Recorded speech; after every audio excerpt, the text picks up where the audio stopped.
akan ada Minotaur sehingga nanti heavy spin-nya akan sedikit terganggu dengan Minion Fury. Akan sedikit tertahan, namun kali ini Onyx yang harus melakukan pick 2 terakhir mereka. Gig, apakah mereka udah siap dengan counter last pick-nya? Melihat juga Fredrin masih cukup fleksibel dan Pakito seperti yang Profesor KB bilang sudah Kayaknya diamankan, tapi ini dia flexible pick yang masih terlalu banyak. Karena dengan adanya Florin, ini berarti akan menandakan bahwa Fredrin jungle, Florin roamer akan berada di kubu dari Onyx. Memperkuat lini mereka sehingga Terizla possible banget untuk tipikal ini. Terizla last pick. Explainer match up yang sepadan ketika berhadapan dengan Pakito. Oke. Dan apakah Terizla yang ada yang mengatakan ternyata Uranus memainkan landing jauh untuk Geek Farm Tapi dari Lux sendiri. ini berarti harus ada permainan 4-1 yang cepat dari Geek Farm. Nah itu masalahnya 4-1-nya di game 1 tuh nggak berjalan. Itu karena dia. terlalu drag ke arah late game. Game 3 pun tidak berjalan. Betul. Dan ini dia, satu draft terakhir. Uranus dari Luke. Apakah akan memenangkan match up melawan sosok dari Boots dengan Pakitonya? Karena jab yang dimiliki dari sosok Boots akan sangat-sangat membuat Uranus kesakitan di early game dengan burst damage yang tinggi. Match point di tangan dari tim Onyx. Dan Geek Farm semakin tertinggal jauh dengan kemenangan 3 game yang diamankan oleh Onyx. Tapi ini masih ada kesempatan yang cukup besar untuk Geek Farm. Selama mereka masih bisa menangkan 1 game, berarti nafas terakhir masih ada di tangan dari Geek Farm. One last chance. Nafas terakhir. Do or die. Gak ada lagi kesempatan. So EBL Grand Final. Mana tepuk tangannya? Let's go. Go to the land of town. Setidaknya 1 game, Profesor KB. 1 game untuk Geek Farm bisa meriset segalanya. Dan bahkan reverse sweep masih bisa kita lihat. Dan kali ini, Boots bersama dengan Sans yang akan lebih berfokus untuk mendapatkan level 2 terlebih dahulu di area bawah. Sehingga pergerakan rotasinya akan bisa diungguli oleh Onyx di 1 menit yang pertama. Dan bahkan pressure ke arah Baloyski. Ini pressure yang benar-benar kejam banget di early game. Boots bahkan berjalan sampai ke Little Wonder untuk mendapatkan remain move. Dan ini yang dilakukan sama Geek Farm di early game tadi. Di game yang ketiga, sekarang malah Onyx yang melakukannya. Ini early game yang bakal lebih cepat seperti dari Onyx. Apalagi dengan penggunaan dari 4 Quantum Charge yang sangat-sangat bold untuk gerakan Onyx lebih valid lagi ke depannya. Oke, dan sekarang rotasi yang cukup agresif tadi dibawakan sama Onyx dibalaskan. Geek Farm tidak mau kehilangan timing dan juga momentumnya. Mereka nggak mau membiarkan Onyx setidaknya bisa untuk menjalankan trio mid strateginya sehingga Geek Farm akan terpressure dan snowballing effect akan terjadi di sisi dari Onyx, Profesor. Dan ini early game yang cukup pasif tapi tempo di gold lane sekarang lebih agresif dari Geek Farm. Ini yang kita tunggu dari tadi. Bagaimana Baloyski dan juga Marky bekerja sama agar gerakan dari gold lane-nya bisa lebih spesifik. Marky lebih unggul. Itu inti utamanya Cimomo. Ya, dan sekarang masalahnya kita belum melihat memang first blood yang jatuh ke tangan dari kedua belah tim. Cuma memang terlihat Geek Farm dengan adanya potensi. Baloyski dengan Rafaela, Holy Healing dan juga Holy Baptism ini bakal jadi kunci untuk tim. Tapi Kairi. Oke, Kairi udah tidak punya average worth kali ini. Informasi yang sudah didapatkan oleh para pasukan dari Geek Farm. Mereka mencoba untuk melakukan sedikit point damage terhadap seorang Kairi. Tapi ingat ini key point. Dengan SOW-nya membuat Kairi bakal lebih kuat di depan sana. Sustainability fight akan bakal dimenangkan oleh Onyx. Tapi kali ini Onyx mereka agak cukup berbahaya kalau tetap memaksa dengan team fight 2 versus 5. Dan ada heavy speed di tangan dari Sultan Nile. Retribution di Sun Point. Holy Baptism di masa bersama dengan ada Nether Lem. Membuat Onyx porak-poranda. Memang sustainability fight dimiliki Onyx. Tapi mereka tidak bisa membalas dengan ada Nether Realm. Dan di tangan dari Geek Farm. Apakah memang dengan pergerakannya Luke dengan Uranus ini benar-benar mengganggu team fight dan mungkin bisa dibilang durability dari Geek Farm, Profesor KB? Dan itu yang tadi tidak ditemukan jawabannya atas Kairi. Apresiasi Wrath yang tidak ready dalam setup menuju ke Turtle membuat Geek Farm jadi lebih nyaman untuk memaksa team fight-nya terjadi. Dan sekarang gerakan dari Keyboy yang belum mendapatkan satu ultimate yang begitu mahal global area ini membuat teman-teman dari Onyx susah untuk mendapatkan objektifnya. Tapi Marky tidak ada mana, harusnya lebih berhati-hati. Dan early game lagi dan lagi masih di lead sama Geek Farm. First turtle rate yang begitu tinggi dari Nile muncul kembali di game yang keempat kali ini. Yang membuktikan bahwa The Rising Star memang deserve itu semua. Tapi Kairi tertarik dengan adanya satu buah stampede dari Boy, namun tidak akan terlalu memaksakan posisi di area midnya. Sekarang pergerakannya Onyx, ini mereka harus sudah mulai aware dengan cewek yang ada di area atas. Karena pressure-nya sekarang udah mulai berjalan dari Balo ini. Dia benar-benar fokus untuk nge-babysit ke arah Marky biar cewek ini nggak bisa dapetin farming yang nyaman. Dan Netherrealm dari Aboy yang sekarang perlu diperhatikan karena tidak ada yang bisa membukanya kecuali cewek. Area of effect yang begitu luas. Suns yang sepertinya akan ditargetkan terus-terusan sama Geek Farm yang bakal jadi ancaman juga bagi Onyx. Karena ketika tidak ada Suns artinya Aboy akan sangat free dengan Netherrealm dan juga Ghostbuster-nya. Gold leading dari Nile sekarang sangat-sangat unggul bahkan menuju ke arah 700.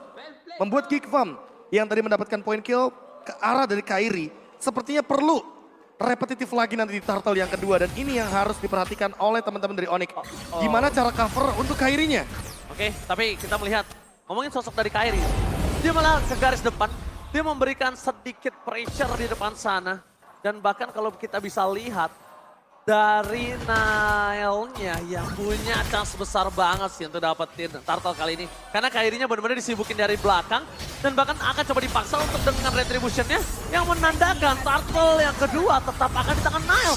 Membuat Geek Farm berada di 1.500 gold. Dan ini dia, Geek Farm ketika match point mereka out of nowhere benar-benar menjadi Geek Farm revamp. Geek Farm yang berbeda.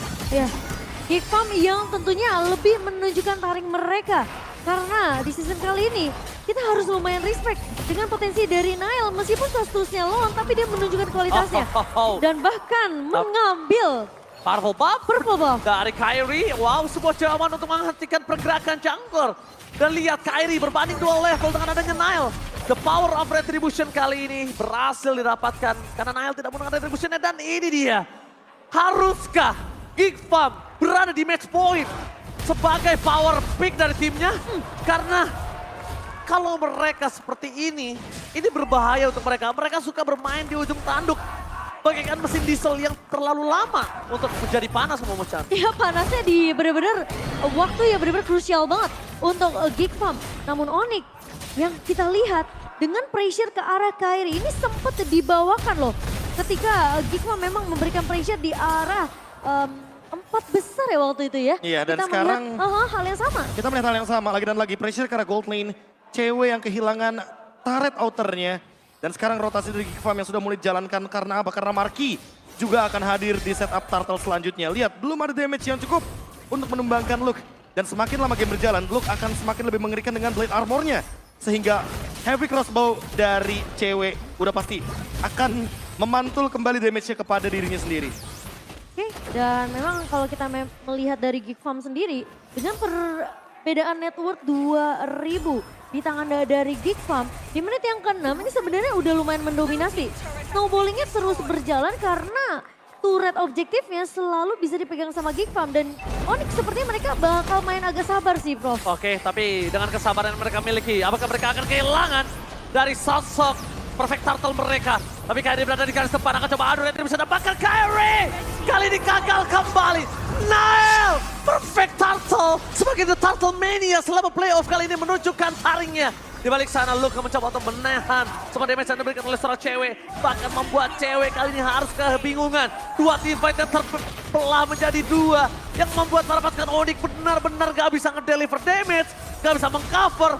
Gak ada sama sekali power yang bisa didapatkan dari tim Onyx. Semuanya dibungkam oleh Geek Farm. Dan bahkan mereka terlalu berfokus sama Luke tadi, Profesor. Nile out of nowhere hampir aja mendapatkan heavy spin. Untungnya masih cooldown. Para pasukan dari Geek Farm bahkan kali ini mereka membuat Onyx tidak mendapatkan objektivitas dari segi turret ataupun turtle. Ya, space create-nya bahkan terlalu besar untuk Marky. Posisi dari cewek ini benar-benar terlalu fokus sama garda depannya. Heavy speed didapatkan, tapi nampaknya hanya lewat belakang. Luka bakal coba ditangkap, damage masih belum cukup. Luka masih punya power yang sangat kuat. Luka masih punya waktu untuk bergerak di arah backline, zoning out sampai mid to the late game. Ketika mid to the late game, mungkin Luka udah mulai harus mengurangi dari damage yang diberikan akan lebih sakit. Oke, tapi ini jatuhnya sekarang Geekfarm harus hati-hati juga. Seiring berjalannya waktu, lihat Boots sudah menyelesaikan Blade Armor-nya. Dengan split push yang dia jalankan, artinya sekarang damage dari Marky perlu ada tambahan lagi, perlu boostingannya lagi. Biar critical damage-nya bisa lebih pasti. Namun di satu sisi lainnya, Flask of DLC Skiboy akan memperpanjang team fight dari Geekfarm. Sehingga kayaknya ini akan berbeda nanti di Lord yang pertama atau bahkan Lord yang kedua. Mungkin Lord yang pertama masih bisa diamankan sama Geekfarm. Tapi perlu hati-hati, counter setup dari Onyx akan sangat mengerikan dengan Fredrin-nya. Jangan terlalu lama untuk membiarkan game ini berjalan. Geekfarm perlu endgame secepat mungkin. Oke, tapi lihat Kiboy masih bisa selamat. Masih ada damage yang bisa diterima Kiboy, tapi nampaknya Kairi tidak akan melepaskan sosok dari Nile. Di belakang sana Marky masih bisa memberikan damage untuk covering up para pasukan dari Geekfarm. Mereka terlalu dalam, bermain di dalam jungle. Limit dari Onyx yang mereka harus pikirkan adalah di mana pergerakan dari Marky ini tidak boleh lepas dari pandangan dan jangkauan dari Baloyski. Sekali saja Baloyski melepaskan pandangan jangkauan dari Marky, ini bakal bisa berbalik untuk para pasukan Geekfarm. Mereka kehilangan Marky, 4 versus 5 akan terjadi. Dan kemungkinan besar kalau Lord di tangan dari Onyx, Snowball akan mulai dimulai. Tapi dibalik itu semua, pasukan dari Onyx, mereka dalam under kondisi 3000, mereka tidak kenal kendor. Kairi masuk ke dalam, damage yang diberikan tidak bisa ditahan kembali. Dan Kiboy, SOE-nya benar-benar memberikan sebuah nyawa tambahan untuk sosok Kairi. Karena kalau Kairi terperangkap sekali aja, wah, itu bakal besar. Dan Lord di tangan dari Nile Free tanpa ada kontes. Dengan keuntungan 4000 gold dan bahkan ini dia, Geekfarm kembali menunjukkan taringnya. Dan Geekfarm memang mereka tahu posisi dari Kairi yang memiliki retribution yang begitu on point ditutup, di zoning semua pemain-pemain dari Onyx. Posisi dari Baloy benar-benar nggak bisa ngasih kesempatan yang terlalu besar. Ketika memang Kairi punya satu chance, setidaknya ketika dia tahu dia akan di-trade, at least dia mencoba. Masalahnya sekarang Baloy ini jadi problem untuk pemain-pemain dari Onyx. Karena Holy Healing dan juga Holy Baptism benar-benar menutup jalan dari cewek untuk mendekat ke arah Marky. Dan Marky-nya juga udah punya Malefic Roar, jadi permainan front to back bisa dijalankan. Namun perlu diingat bahwa look, dari tadi belum bisa ditumbangkan. Garda terdepan dari Geekfarm begitu kuat, membuat Onyx perlu dipukul mundur sekarang. Oke, tapi lihat high ground defender ini miliki para pasukan dari Onyx. Masih ada heavy crossbow dan heavy speed. Gagal mendapatkan Kairi, di balik itu semua Sans masih ada Black Shoes. Dan the Rip for defensive membuat Kairi kan di Everest Sportnya for nothing. Dengan mempertahankan mereka miliki, tapi di balik sana pun Sandwich Gaming akan terjadi. Guntingan menuju ke arah Marky dan hilang. Tidak ada cover yang bisa diberikan karena udah tidak ada lagi dari Rip. Permainan dengan adanya Sandwich Gaming. Guntingan terjadi, sliding tackle tidak akan berguna. Membuat Marky harus tumbang. Dan kembali lagi, kali ini Onyx memiliki nafas tambahan. Gue sudah menunggu cukup lama sih Profesor KB. Ketika dia melakukan split push untuk motong dari area atas, dia nunggu momentum semenjak Lord berhasil diamankan oleh Geekfarm. Dan fokusnya dari Onyx cuma kedua lane aja, mid lane dan bottom lane aja. Karena Boots dari tadi menjalankan tugasnya sebagai split pusher. Untuk sekarang gerakan dari Onyx sudah mulai terbuka. Pelan-pelan hanya karena satu outer turret di mid lane didapatkan oleh Boots, membuat Geekfarm jadi harus lebih berhati-hati atas lini belakangnya. Iya, flanking ya. Dengan Blade Armor yang sudah jadi juga dari Boots, Kairi bahkan mungkin akan menuju jauh lebih tajam lagi nanti untuk ceweknya setelah satu Demon Hunter Sword kembali. Ini bakal membuat Nile-nya harus lebih berhati-hati atau bahkan secepat mungkin ngelakuin sebuah tindakan preventif. Menurutku, Queen's Wings adalah item yang bagus untuk Nile. Karena magic damage-nya sangat tinggi, cewek juga tinggi. Apalagi ada Demon Hunter Sword, jadi lebih kejam nantinya permainan front to back dari Onyx. Mungkin mencoba untuk nge-drag game ini menuju ke arah mid to the late game kali ya, Prof. Iya. Ini bisa jadi jawaban untuk Onyx. Dan itu yang dicari sama Onyx. Iya, Karena dengan Bloom, ultimate dari Florin, itu semuanya akan hilang efek life drain-nya. Iya. Dan Look dengan Dominance Ice akan jadi percuma. Dengan Necklace of Durance akan jadi sia-sia. Nile harus mempertahankan levelnya sejauh mungkin atas Kairi. Karena sekali aja Kairi dapetin Lord, ini bisa jadi snowballing comeback untuk Onyx. Itu kalau tadi Holy Baptism-nya kena, sekali aja ujungnya aja Kairi berhenti di sana. Wah, itu bisa kelar. Kenapa? Kairi tumbang, Kiboy akan menjadi pilihan utama dan bahkan kita bakal bisa menyaksikan retribution tanpa ada kontes yang dimiliki oleh para pasukan dari Geekfarm. Iya, dan kalau misalnya Kairi sampai tumbang, tentunya Geekfarm punya kesempatan yang besar untuk bisa menghabiskan pemain-pemain Onyx yang tersisa. Masalahnya, Balo ini harus ditarget. Balo yang akan menjadi target Balo? kah? Karena lihat di depan sana, Sas tidak tertarik. Para pasukan dari Geek Farm, mereka memasang Kyrie. Tapi ingat, lihat damage yang diberikan dan diterima Kyrie. Dia bisa mengeluarkan press ward-nya. Setengah darah ke arah seorang Nile. Dan bahkan retribusinya nggak bisa didapetin Kyrie. Geek Farm, mereka memporak-porandakan dengan adanya team fight di arah belakang booth. Dan Marky dapat satu poin ke atas Keyboy. Tapi Marky terperangkap. Membalaskan kembali dengan ada Holy Healing yang dimiliki para pasukan Geek Farm. Dan Kyrie di cover dengan sangat baik oleh Boost.